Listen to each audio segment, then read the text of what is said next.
السلام علیکم دوستانو، شیردل تخنیکی معلوماتی چینل ته خراغلاس. الله تعالی دی وکي د صحت او عافیت جامه پتن ولري. زمونږ د نن ورځې ټاپک او موضوع دا د پی پی ای تجهیزاتو او وسایلو پر رابطه باندې ده. زه غواړم په دې رابطه ستاسو سره مهم، مختصر او لنډ معلومات شریک کم ترڅو تاسو ته خیر او پیدا ورسیږي. نو دوستانو دا ویډیو مه مس کوئ، تر اخره پورې وګورئ ترڅو تاسو د پی پی ای د مهمو معلوماتو څخه ځانونه برخمن کړئ. نو دوستانو راځو ټاپک او موضوع ته. پی پی ای دوستانو عبارت ده د پرسونل پروټیکټیو اکوپمنټ څخه چې دیتا شخصي محافظتي تجهیزات ویل کیږي. دوستانو کله چې تاسو په برق یا برېښنا کې کار او فعالیت اجرا کوئ، اول باید ستاسو بدنونه او ستاسو ځانونه دوستانو د برق د برېښنا په لباس باندې دا ملبس وي او تاسو وکولای شئ چې ډیر په اسانه او په ایزي طریقې سره بغیر د خطر او بغیر د کم ټینشنه بیا دوستانو تاسو کولای شئ په برق او برېښنا کې خپل کار او فعالیت اجرا کړئ ترڅو تاسو ځانونه د هر قسم هزار یعنی د بر د خطراتو څخه محفوظ وي. نو راځو دوستانو پی پی ای تجهیزاتو ته چې عبارت دی. اول هیډ پروټیکشن د سر ساتنې او حفاظت ته ویل کېږي. دوستانو کله چې تاسو په برق یا برېښنا کې کار او فعالیت اجرا کوئ، اول باید تاسو په سر باندې هیلمټ ولرئ.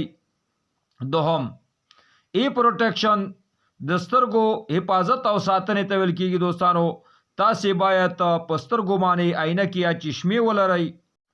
دریم هیرینګ پروټیکشن د اوریدلو محافظت او ساتنې ته ویل کېږي، یعنی په غوږونو باندې تاسو ماسکونه ولګوئ ترڅو ستاسو غوږونه محفوظ وساتي.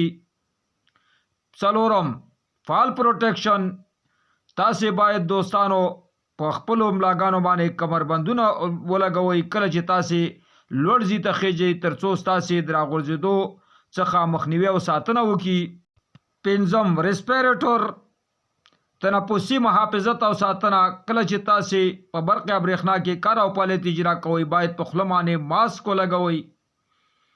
شپږم هینډ پروټیکشن د لاسونو حفاظت او ساتنې ته ویل کېږي. کله چې تاسو په برق او برېښنا کې کار او فعالیت اجرا کوئ باید په لاسونو باندې دستانې ولرئ.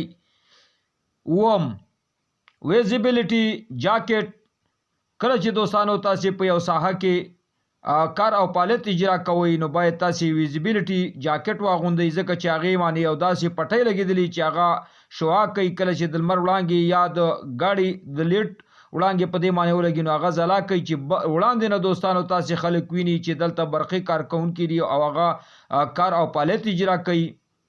اتم فوټویر د پښو جامې، یعنی دوستانو کله چې تاسو په یو ځای کې کار او فعالیت اجرا کوئ او بیا د برق کار او فعالیت اجرا کوئ نو د دې لپاره ډیر مهم دي دوستانو چې تاسو پلاستیکي یا څرمني یا ربړي بوټان تاسو په خپو باندې موجود وي ترڅو تاسو د بر د خطراتو څخه محفوظ وساتي. دوستانو دا د پی پی ای تجهیزاتو پر رابطه باندې مهم معلومات چې ما تاسو سره شریک کړو. دوستانو زموږ د نن ورځې ټاپک او موضوع همدومره وه. که غواړئ د بر تخنیک څخه ځانونه برخمن کړئ او خپل هر قسم برقي وسایل په خپلو کورونو کې ترمیم او جوړ کړئ نو دوستانو که زما چینل مو نوي سبسکرایب کړئ زما چینل سره سبسکرایب کړئ او که دا ویډیو مو خوښه شوي دوستانو در سره لایک او د خپلو ملګرو سره شیر کړئ ترڅو خیر او پیدا ټولو ته ورسیږي. دوستانو ستاسو د توجه او لیدو څخه یو نړۍ مننه. السلام علیکم.